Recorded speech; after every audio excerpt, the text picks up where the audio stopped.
Magandang araw mga bay. Meron tayong gagawin dito, TV, Kobe. Gumagamit po siya ng universal board.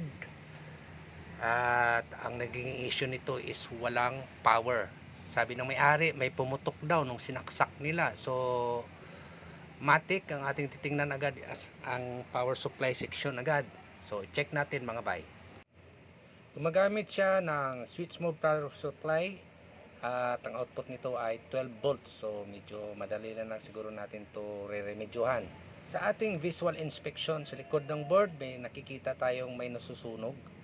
Kaya matik ang decision agad is nadali na agad ang ating MOSFET. Siguro overloading. Ganun lang yun, or na overuse. Ito po ang mga nagaganap na pangyayari. Nakikita natin, tinester ko na po dyan sa continuity testing ang ating MOSFET shorted at saka pati ang kanyang 6-pin na driver chip nadali rin. At yung mga sensing resistor natin, current sensing resistor, nasunog din. So, ang remedyo niyan is tanggalin yan lahat. Ang problema, wala tayong pamalit. Kaya ang solusyon, conversion or modification for wires. Voltage check tayo. Andiyan ang tester natin, andiyan ang saksakan natin, saksak natin. Power on. Pakinggan kung may sumabog. Wala. Dito yung ating output. Ayan, tap natin dyan. Ating tester natin. O ayan, may nabasa siya. Matik. Ayan. Ayan. Tagos din yan dito. O, meron din yan. Ayan. Okay, testing na lang yan. Goods na yan. 4 wires conversion. Automatic na yan.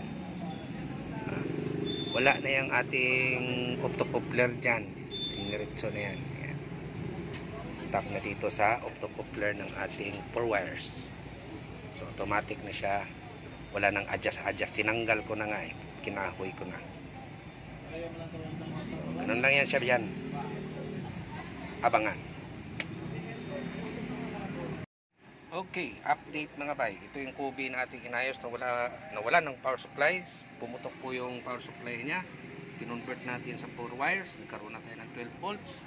And then nag-voltage checking ako dito. May nasundot ako dyan bandang area. Kapag short ko yata yung 12 volts sa 5 volts. So, nangyari, nadali yung ating DC to DC converter dito ng 1.2. Eh, ang input voltage niyan is 5 volts. So, sunog siya. So, ngayon, natin kung wala ba siyang nadamay na ibang circuito, kaya nag-inject tayo ng 1.2.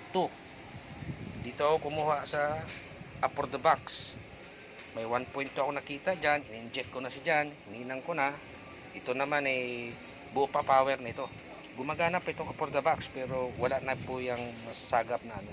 Kasi nasunog na po itong chip na to. Kaya inayawan na ng may-ari yan. Nabahaan na nga lang yan, kalawang na. So check natin kung wala bang nadamay, isaksak. Switch natin ang ating power supply. Fire na hole. Check natin ang standby. Meron. Power button. Ayaw ayun.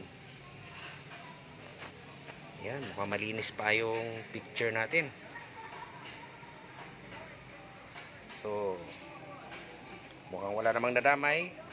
So mangyayari, tastasin natin yung DC to DC converter ng ating upper the box. Makuha lang natin yung 1.5 dyan area. So abangan mga bay.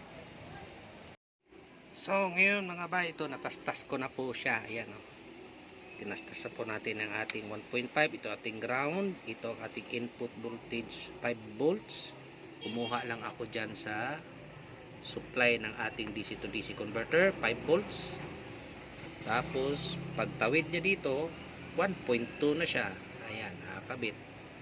So ngayon gumagana na po yung TV natin ngayon. Tingnan mo. Ayan o. Okay. Idikit lang natin yan siya dyan. Magiging komportable na siya dyan. So symbol na natin. Okay na bay, na-assemble na natin. Okay na, response naman lahat ng mga pindutan. Yan. So, ayan lang ginawa natin dyan sa TV na yan bay. Thank you.